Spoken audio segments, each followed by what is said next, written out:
Hey, good evening, everyone. It is back. Welcome to another season of Friday Football Frenzy. Tonight, at least in Kentucky and Indiana, teams began what they hope is going to be a march to a state championship. John Popovich along with Ken Brew. John, you can look all over the Commonwealth, the great state of Indiana, and on paper at least, not a better matchup than the one that was billed as the Battle of Union. And it started, Ken, in a most civilized manner. The Ryle Raiders and Cooper Jaguars shook hands in the middle of the field. Then a defensive battle got things going. Check out the big hit. Johnny Myman of Ryle lays on Torrey Cordell Armstrong. He's going to be sore in the morning. Jags moved the ball deep in the Ryle territory, but Cooper had to settle for a Mitchell Hollifield field goal, 3-0 after a quarter. Good thing they had good kickers. Ryle tied it up late in the first half. A Max Bolden field goal. Not much offense in the first half. Cooper gets a drive going in the third. Cordell Armstrong smelling the end zone, but he coughs up the football. The Raiders are there to recover. Finally, in the fourth quarter, it's Cordell Armstrong again, finding the end zone for Cooper, and the Jaguars win their opening game of the season. That final score, 12-3. All right, let's go to Holmes High School, home of the Bulldogs, but it was Holy Cross that was designated the home team. First quarter, Holy Cross with the ball. Scott Hamilton takes it around the left side and down to the 2. Bruce Kazerski, Holy Cross head coach, no doubt saying just like James Brooks did in my lifetime. Then it's Hamilton again for the score. PAT will be good after this. 7-0 Holy Cross. But remember, this is Holmes' home field, and the Bulldogs were on comfortable turf. And here come those dogs. Deshaun Brumfield with the toss to Fred Vickers in the flat. And look at him bust through 3 tackles for a 10-yard pickup. And then it's Andrew Arad who carries it 25 yards for the score. Just a marvelous run here by young Andrew. But Holy Cross carries the day, a 21-7 opening night win.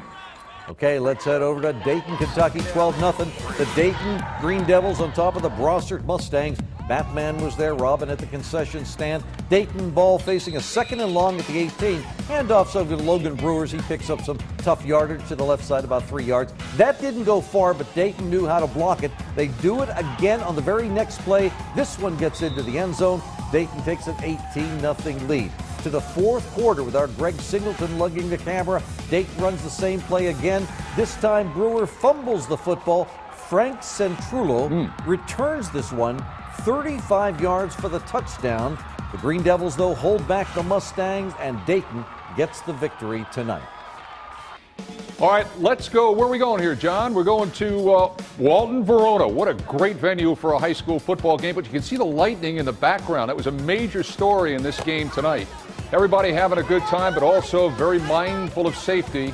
This was a huge win tonight. I mean, a big win tonight for Wheaton, Verona. Wheaton, Verona with a 40-0 win, despite the fact that weather was a problem. That's going to be a theme, I think, on this opening night in high school football, John. Yeah, the coach said they would have loved to keep playing, but the important thing, like you said, be mindful of the safety, and so they called it off at that time. Wheaton, Verona wins it big. 40-0. Okay, let's go to Independence. The band played and led the Simon Kenton Pioneers onto the field. SK against defending state champion Collins. The Pioneers' Cameron Racky comes right at our Tony Moronis, throwing to Logan Winkler.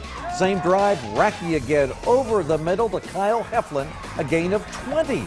Simon Kenton has the ball at midfield, but completing the drive was something else. Racky hands the ball to Dylan Powell. He drops it on the 5. David Sandlin was there to finish the score, and a 2-point conversion made it 8-0. Still in the first quarter, Pioneers get the ball again. This time Powell doesn't drop it. In fact, he goes 75 yards for the touchdown. Simon Kenton led 20-0 at halftime. Then came a weather delay, a lightning delay. 20-0 is still the best score we have. Wow. Big night in Indiana, John. Yeah, it sure was. A couple of venues. It included a game with a team from Kentucky. That was Campbell County went over there, and they beat in St. Leon East Central. There you go. Boy, I'll tell you what, it's a matter of getting into football. It is. One of the featured games, a couple of longtime rivals, and they're not that far apart. Hey, hazy, very hot, and extremely humid. Lawrenceburg and South Dearborn's game pushed back a half hour. They did that with all the games in Indiana. The Knights of South Dearborn went 3 and to start the game, and the Tigers moved the ball in rapid fashion. Sam Fetty to Ben Murphy on a slant. Tigers 7-0. Then it appeared the defense might produce some points for Lawrenceburg. They were getting to South Dearborn's quarterback, big Dylan Buckingham. had 2 in a row. But the Knights came to life with their defense. Wyatt Schwing with an interception. And then he threw this 40-yard prayer to Evan Oatman, falling down in the back of the end zone. That tied this game up late in the second quarter.